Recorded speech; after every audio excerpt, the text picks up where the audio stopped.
Birovni gunohlari bilan mashg'ul bo'lish insonni o'zini imtihonini og'irlashtirib qo'yadi. Ko'tara olmaydigan yukka kirmaylik.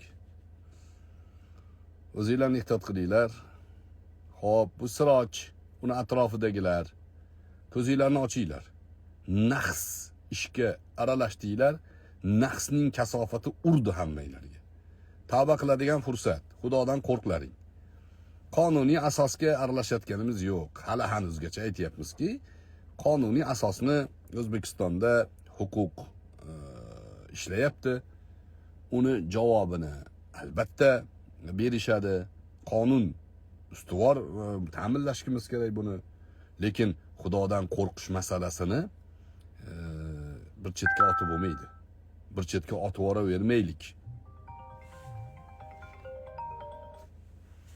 Allohdan qo'rqish masalasi ham tursin. Hop, o'zinglarni ehtiyot qilinglar. Haqdan Alloh taolo bizni ayirmasin.